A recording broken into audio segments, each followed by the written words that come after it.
नमस्कार, मैं हूं पुण्य प्रसून वाजपेयी। दस्तक में आपका स्वागत है। हर कोई सड़क पर है, नजारा आपके सामने है। एक नहीं, दो नहीं, तीन नहीं, 5 तस्वीरें, और हर तस्वीर कुछ कहती है। लखनऊ में समाजवाद हाईटेक पर सवार शहादत, भिवानी में उसको लेकर हंगामा, जेएनयू में हंगामा, जवान के हक में कैंडल मार्च, राहुल गांधी की गिरफ्तारी और बीजेपी हेडक्वार्टर में पत्रकारों से प्राइम मिनिस्टर का मिलन। तो हर तस्वीर के साथ जरा परखने की कोशिश कीजिए, सब कुछ सड़क पर हो रहा है। सियासत की यह तस्वीर भारत की राजनीति में अरसे बाद दोबारा 2014 के बाद जागी है। तो कह सकते हैं जब हर राजनीतिक दल अपने तरीके से सड़क पे है, तो इस मिजाज को समझने की कोशिश आज सिलसिलेवार तरीके से की जाएगी। हर तस्वीर वाकई कुछ कहती है, चाहे प्रधानमंत्री का पत्रकारों से मिलन ही क्यों ना हो। लेकिन 2 तस्वीर हम आपको दिखलाते हैं। शुरुआत लखनऊ से कर रहे हैं। इस मिजाज को समझिए। 5 बरस पहले, 5 बरस बाद क्या अंतर आ गया। एक वक्त था जब 8-9 हजार की साइकिल हुआ करती थी। एक वक्त है जब 2 करोड़ की बस। एक वक्त था जब साइकिल चलाने के लिए रास्ते नहीं थे। अब रास्ते बने हैं तो उस पर बस चल नहीं सकती है। बात इसकी भी होगी। तो सवाल यही है, क्या वाकई मौजूदा वक्त में सियासत सड़क पर है और सियासत की चाबी कहीं गुम हो गई है? आइए जरा इस चाबी को खोजने की कोशिश की जाए। शुरुआत कहां से की जाए? यह भी पहली बार एक ऐसा इस देश के भीतर मौका आया कि दरअसल खुदकुशी कर लिया तो शहीद नहीं कहेंगे। मतलब क्या है इसके?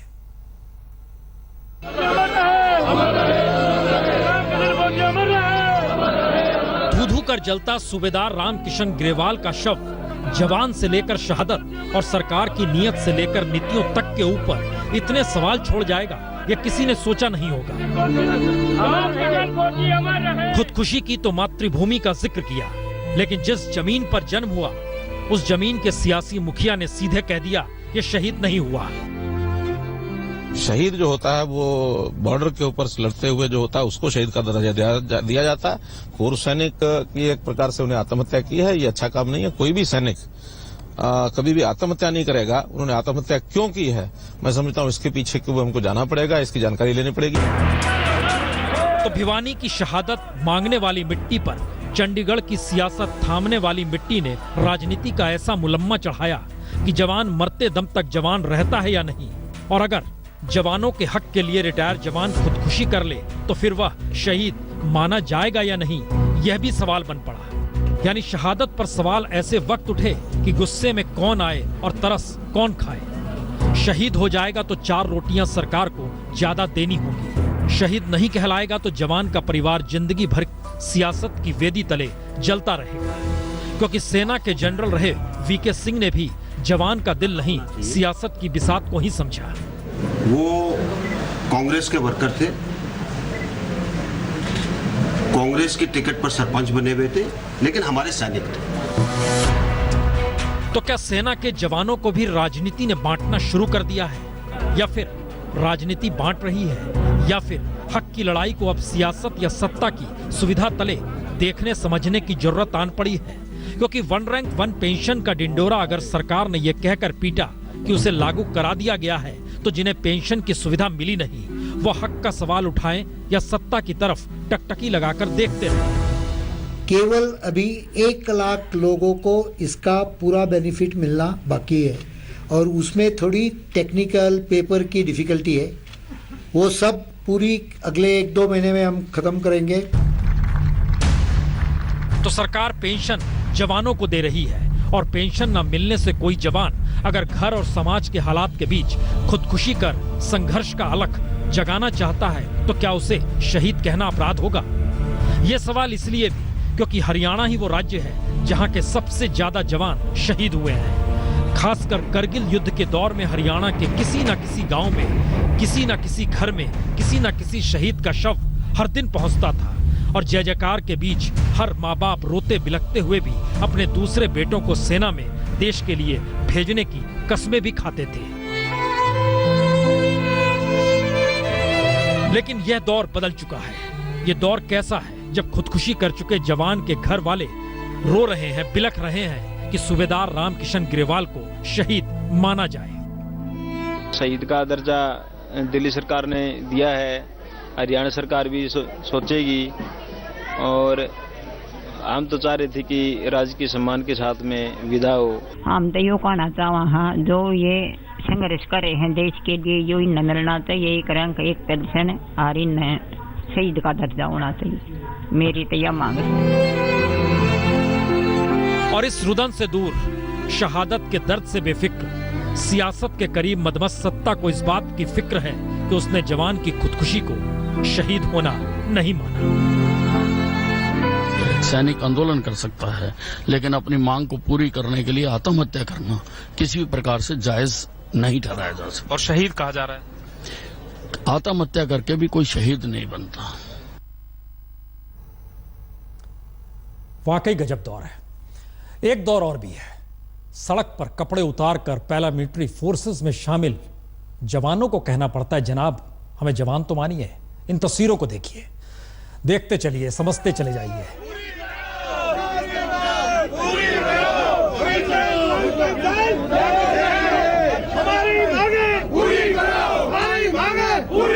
हिंदुस्तान का लोकतंत्र मानता तो नहीं है सेना का कोई चेहरा होता है। चेहरा तो राजनेताओं का होता है, और शायद इसीलिए चाहे दिल्ली हो या भिवानी, चेहरा, कैमरा किसे देखेगा, लाइटें कहां चमकेगी, कौन सी आवाज सुनी जाएगी? यकीनन जवान की नहीं, नेताओं की आवाज। भिवानी में उमड़े जनसैलाब के बीच राहुल गांधी हो या केजरीवाल, दोनों दिल्ली से लेकर भिवानी तक जवान की शहादत के जरिए उस मर्म को ही पकड़ना चाह रहे थे जिसे मोदी सरकार वन रैंक वन पेंशन के जरिए अपनी सफलता बताती रही है। यानी पहले मोदी सरकार ने जवानों के हक को लागू कराने को लेकर अपनी राजनीतिक सफलता बताई, और जब जवान की खुदकुशी ने सफलता की पोल पट्टी खोल दी तो राजनीति परवान पर चढ़ाई, क्योंकि विपक्ष इसे मुद्दा बनाना चाहता है।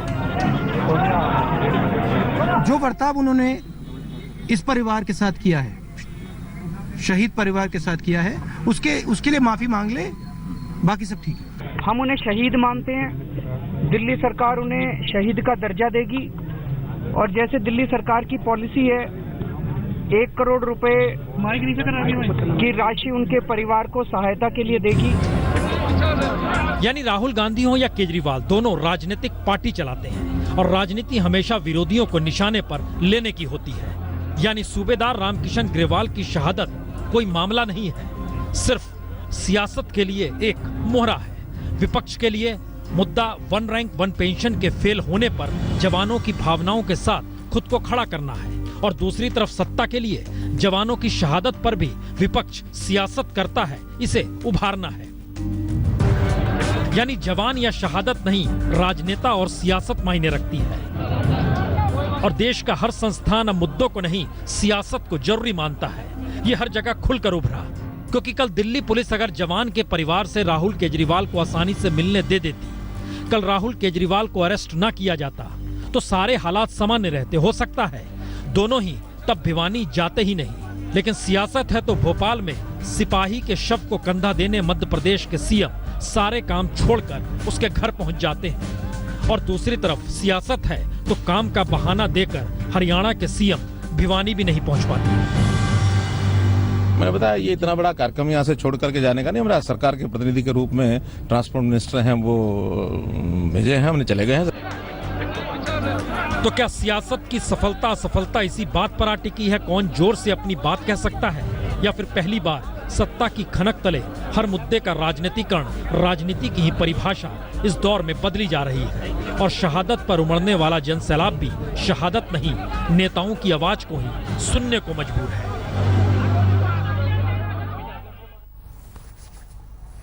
राजनीति शास्त्र के अगर छात्र हैं, अगर रुचि है राजनीति में, तो जरा समझने की कोशिश कीजिए 2014 के बाद 2016 में ये हालात क्यों चले हैं। चुनाव दरवाजा खटखटा रहा है, 5 राज्यों में चुनाव होने हैं, किसे ऊपर ले जाना है, किसे नीचे ले आ जाना है, क्या ये सियासत चल पड़ी। और इन सब के बीच अगर वाकई चाबी गुम हुई है तो सड़क पर गुम हुई है क्या? तो सड़क पर हाईटेक समाजवाद का एक चेहरा, यह भी देख लीजिए।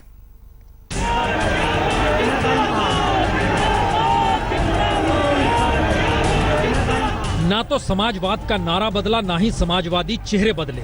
बदला है तो वाहन बदला। 5 बरस पहले समाजवाद 8-9 हजार की साइकिल पर सवार था।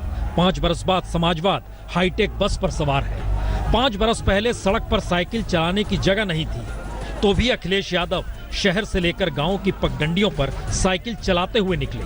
और 5 बरस बाद शहर दर शहर साइकिल के लिए अलग से साइकिल लेन बना दी गई, तो भी अखिलेश यादव साइकिल पर नहीं हाईटेक बस पर साइकिल की तस्वीर लगाकर निकल पड़े। 5 बरस पहले मायावती की सरकार थी तो सत्ता में आने के लिए सड़क पर संघर्ष था, तो साइकिल थी। 5 बरस बाद समाजवादियों की सरकार है तो सत्ता बरकरार रखने के लिए समाजवादी मुलायम परिवार में ही संघर्ष है, जो शिवपाल की मौजूदगी में अब भी, आज भी और इस वक्त भी खुलकर नजर आ गया।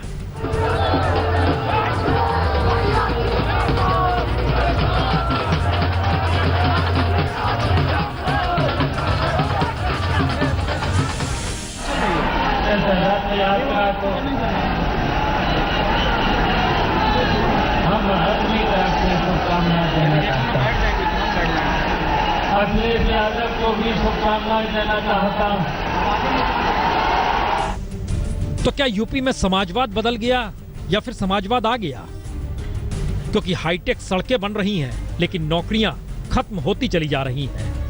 मेट्रो दौड़ाने की तैयारी है लेकिन अपराध कहीं तेज रफ्तार से चल पड़ा है। यूपी को डिजिटल बनाने की तैयारी है लेकिन स्कूली किताब गरीबों को मयस्सर तक नहीं। समाजवादी पेंशन की योजना है लेकिन किसानों के लिए मुआवजे की कमी है। लोहिया आवास का जिक्र है लेकिन सियासी लूट पर खामोशी है। तो जर्जर यूपी में हाईटेक समाजवाद कैसे चले, और चले तो कब, कहां, कैसे थम जाए? ये चंद किलोमीटर बाद ही हाईटेक बस के खराब होने से शायद हर किसी को समझ में आ गया। निराश हैं कि रथ चलते ही खराब हो गया। मान लो कोई गलती हो जाए ड्राइवर से तो उसकी भी सजा हमें ही भुगतनी पड़ेगी। अगर रथ चल जाए पार्किंग ब्रेक लग करके तो रथ कितना चलेगा? लखनऊ में जो नहीं निकल पाए जन समर्थन था, लेकिन रथ ठीक होगा फिर सड़कों पे दिखेगा। तो समाजवाद की हाईटेक रफ्तार यूपी में कैसे चलेगी, इसके लिए इंतजार समाजवादी मंथन का करना ही होगा, जो 5/9 में समाजवादियों के जमावड़े के साथ शुरू होगा। वहां अखिलेश सुनेंगे और मुलायम शिवपाल लोहिया के आसरे अपने संघर्ष और अतीत का बखान करेंगे।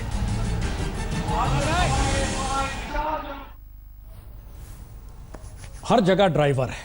जो ड्राइवर फेल हो रहा है क्या? मसला सिर्फ हाईटेक बस का नहीं, समाजवाद के ड्राइवर की लौटने की स्थिति के 18 बरस के बाद दोबारा यूपी में दिखाई देगी। इन सवालों से इतर होकर हम दोबारा आपको लिए चलते हैं उन गलियों में जहां पर बार बार एक स्थिति घूमती है। सियासत बचाए रखने के लिए सिस्टम खत्म करते हुए राजनीतिक सत्ता का महत्व होता क्या है, इस बात का जिक्र भोपाल में हो रहा है इनकाउंटर को लेकर। पहले पहाड़ पर खड़े सिमी के कथित आतंकवादी, फिर जमीन पर मरे पड़े सिमी के आतंकवादी, और इन दो हालातों के बीच इनकाउंटर की तस्वीरें। जी, वीडियो तो हर किसी ने देखा, लेकिन ग्राउंड जीरो पर जो पुलिसकर्मी इनकाउंटर कर रहे थे उन्हें निर्देश दे कौन रहा था? और इनकाउंटर कर जब सिमी के कथित 8 आतंकवादियों को मार दिया गया तो मजे में कहा गया खेल हो गया। तो जरा सुन लीजिए, इनकाउंटर हो रहा है और निर्देश क्या दिए जा रहे हैं, क्या बातचीत हो क्या रही है।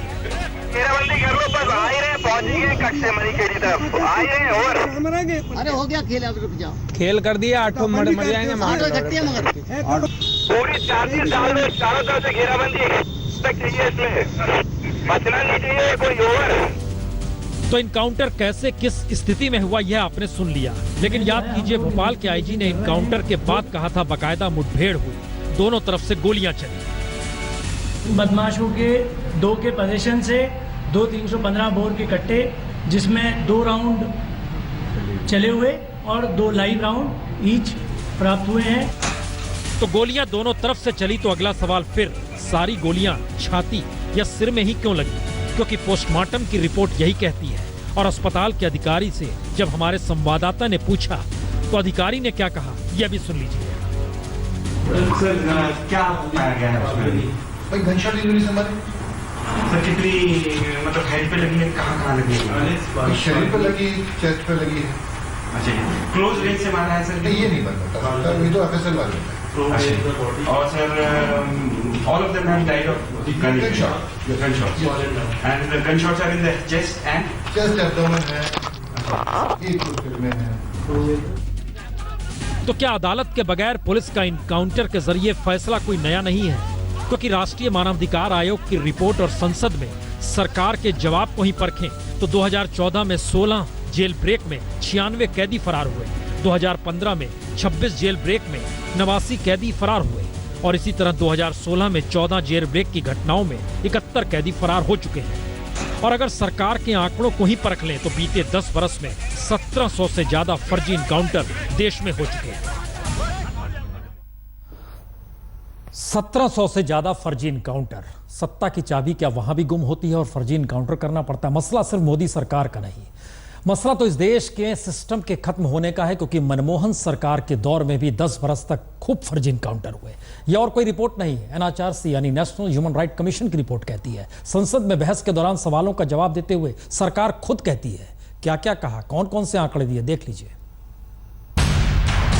122, 157, 301, 174, 132, 111, 199, 150, 168, 137, 142। जी, साल दर साल ये फर्जी इनकाउंटर के आंकड़े हैं। बरस दर बरस अदालत के फैसले से इतर पुलिस का इनकाउंटर के जरिए फैसला, ये सब कुछ दर्ज है। तो क्या भोपाल इनकाउंटर का जो वीडियो सामने आ गया, अगर वो सामने ना आता तो यूं ही आंकड़ों के जरिए भोपाल इनकाउंटर का जिक्र भी इसी तरीके से होता, क्योंकि राष्ट्रीय मानवाधिकार आयोग ने कमोवेश हर फर्जी इनकाउंटर को लेकर नोटिस भेजा, ठीक वैसे ही जैसे भोपाल इनकाउंटर को लेकर भेजा।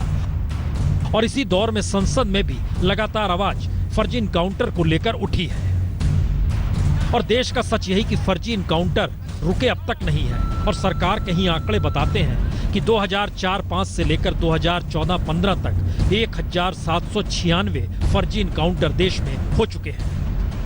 और ऐसा भी नहीं है कि केंद्र में मोदी सरकार हो या इससे पहले मनमोहन सरकार का दौर, इनकाउंटर किसी के दौर में नहीं हुए या कम या ज्यादा हुए। सरकार के ही आंकड़े बताते हैं 2004 से 2014 तक 1654 फर्जी इनकाउंटर हुए, तो 2014 से 2016 के दौर में 142 फर्जी इनकाउंटर हुए, तो 470 की मौत पुलिस कस्टडी में हो गई। मनमोहन सिंह के 10 बरस के दौर में 7000 से ज्यादा पुलिस टॉर्चर की शिकायत हुई, तो मोदी के दौर में 1358 शिकायत पुलिस टॉर्चर की हो चुकी है। यानी कानून के राज वाले देश का सच यही कि हर दूसरे दिन एक फर्जी इनकाउंटर होता है, हर 10 मिनट में पुलिस के खिलाफ शिकायत दर्ज होती है और हर दिन पुलिस हिरासत से कैदी भाग भी जाता है।